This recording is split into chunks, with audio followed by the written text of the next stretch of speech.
yeah, we want to make it ambitious. Start with Gong. We now have a growth gong that we have an all hands every 2 weeks at Twitter, and part of what we do there is if we have a win that generates more than 1 million monthly active users, we'll bring the gong up, and whoever was responsible for launching that will hit the gong in front of the entire company. So we had our first one last week, and it was well received. So I was happy to be up there, and it's a pretty king size gong. It's pretty nice, and then you have the CEO that it's very you get a lot of it's a pretty nice setup, and it's a global all hands, so you have 1,300 people watching you. It's good. We had fun. So do interns get to pick their projects, or what's the process for choosing their? Yeah, so I think with the interns, I think a lot of it's based on discussions. When through the interview process, we'll sort of gauge what you're interested in, where your strengths are, and match you up with the team. And I think within the team that you're on, I think it's really about that team will be working on one part of the funnel, one part of the project. So I think a lot of it is up to the intern to kind of decide with the team what would be most interesting. And we may have a list. If the intern has a great idea, maybe it's something that is worth doing as well. So I don't think there's any prescription per se, but I think we definitely want interns to feel ownership over the projects they're taking on, and hopefully have an impact as well. Sure. Sorry. Go ahead. Okay.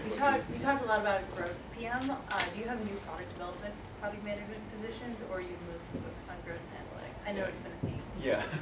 I mean, we can speak for growth for sure. We're definitely growing on growth. But we are hiring across, so the way we split the team is revenue products, core consumer product, and then growth. So I think there are recs open across the board in general. You can send me an email and I'll follow up with you. If you have any questions. Thank you. Yeah. Sorry, then you had.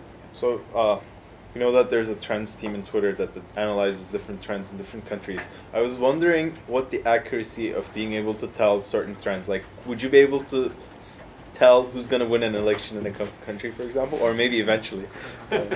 It's a good question. I'll ask them actually if they can do some predictive modeling for us. Obviously we have we have a product called the Firehose, which is every tweet, and certain partners have access to the Firehose to do this kind of analysis, or whether it's a brokerage firm trying to predict stock trends. And I think, there's a lot of interesting data in there, and I think certainly we've been doing some analysis there, but I think there'll be some interesting findings both from universities and from third-party companies who are making sense of the data. And yeah, it would be great if Twitter could help predict. The scale at which we are at, I think the sentiment is quite, it gets captured quite well. Yeah. There's one more question. How do you see the API changing? I know in the past 6 months, a lot of developers have complained that they don't have the API access they used to. Do you feel that that's hurting the perception of Twitter by active users because no longer can other products use their data? Or do you feel that it's not changing the growth of active users?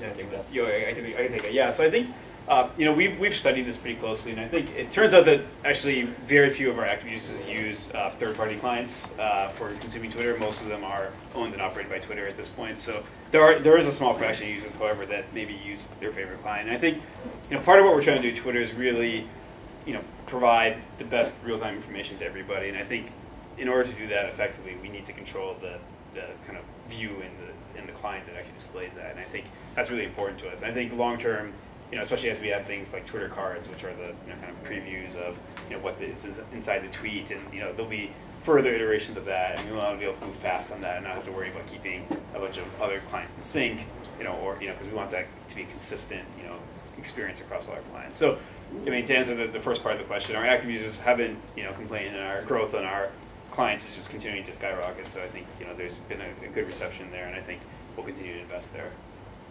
I think you guys gave us a great perspective on the growth team. Can you also talk about other different teams at Twitter? Yeah, just to kind of at a high level, from kind of like PK had mentioned, there's sort of three sub-team or big groups within Twitter: core, consumer, revenue, and growth. And then within each of those teams, effectively there's kind of an engineering org and a product org that kind of supports those things. And this is what we call product engineering.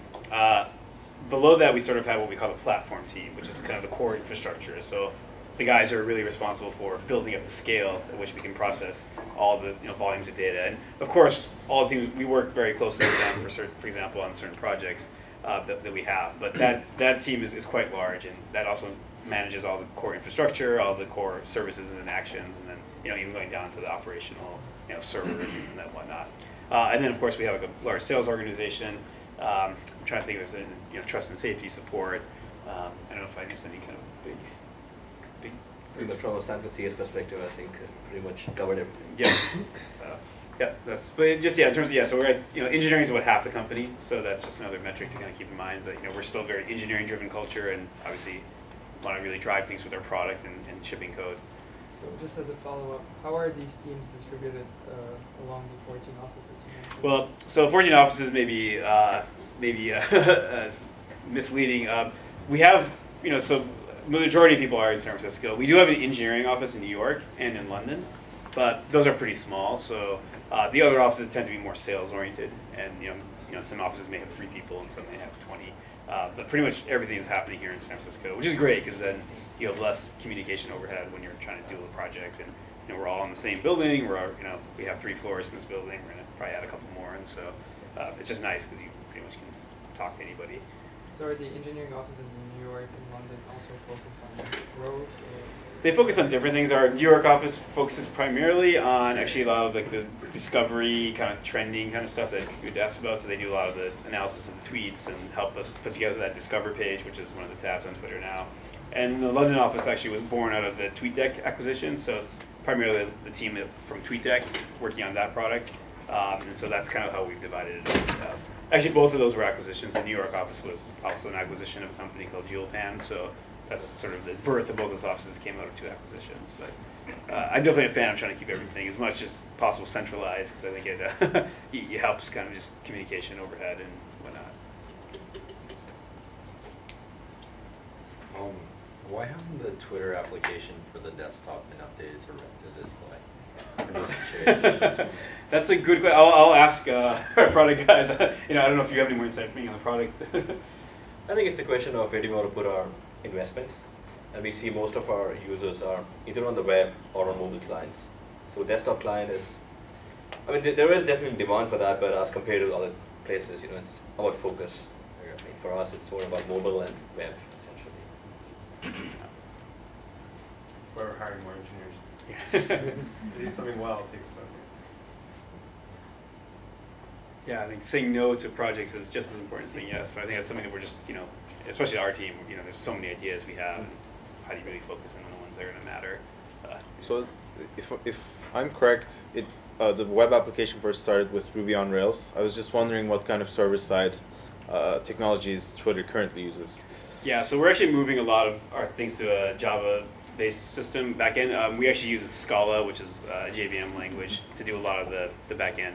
And so essentially our site's being migrated from a Ruby on Rails app to sort of a distributed JVM-based service. The nice thing about that is that we'll have, there's certain parts of the product that growth cares about. We'll actually take them out of kind of the Ruby on Rails app. So we'll have our own dedicated, set of servers managing our pages, so we can release 4 times a day if we want to, and not touch the rest of the site. So that's what the vision is. Probably first half of next year, we'll be moving to that system and getting off the big Rails behemoth that is Twitter today. So I think more and more we want to get on this JVM-based service.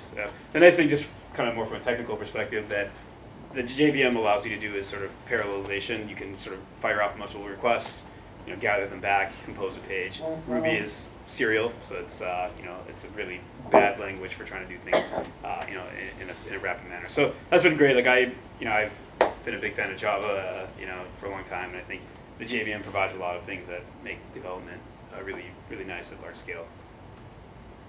We have time for maybe 3 more questions. I just want to jump in and answer some of the questions about being an intern at Twitter. So I'm Nick. I'm a master's student at Stanford, and I was a PM intern at Twitter last summer on the mobile team. So most of the interns are engineering interns. There were about 60 last summer. I was one of 2 PM interns. And answer the question about what projects you kind of get to do, which is a great question, something I wondered about. At least for mobile, in my experience, I came in the first day and they're like, we have all these things we should be doing. What do you think is most important? And then also realistic for the 3 months you're there. And so I chose this product as not released yet, but will be released this year. That was my main role. And then also, in terms of like having initiative, I was watching all these other people on the Android, iOS team launch new features and go nuts with those. And I was like, well, I kind of want to be involved in that too. And so I was also PM for and they were totally receptive to that. So I was also PM for interactions and Intuit Media on mobile, so the expand stuff on mobile web and stuff. So just to answer your question, it's all like, obviously you get this matching process with what teams have space and what you're interested in and good at and all that, but also once you're actually there, as they're saying is the case on growth, it's a lot of back and forth on what you actually want to do. And what was your question? Intern projects. Yeah, well, those are the intern projects. And then, of course, like engineering, a lot of intern projects, sometimes they're like, I have this idea that's a bit different from the product roadmap, but I think it's worthwhile and I can prove it, and they'll go and develop, a new app just to prove that. And then the director of engineering will be like, wow, that's actually really important, and roll that into the actual release cycle. So, you could really go off the map with approval, do whatever you want, but you also get real impact as well. And also to add to that, we have a quarterly hack week that Akash mentioned about from the human hashtag picture. So that hack week is essentially also not just about doing human hashtags, it's also about kind of coming up with, like prototypes or ideas which, if you're demoing in front of the company and all the PMs and management is looking at those ideas, we essentially take a certain subset of that and feed that into the roadmap planning process for that quarter. So not a lot, but a good chunk of the ideas actually end up getting into the product as well.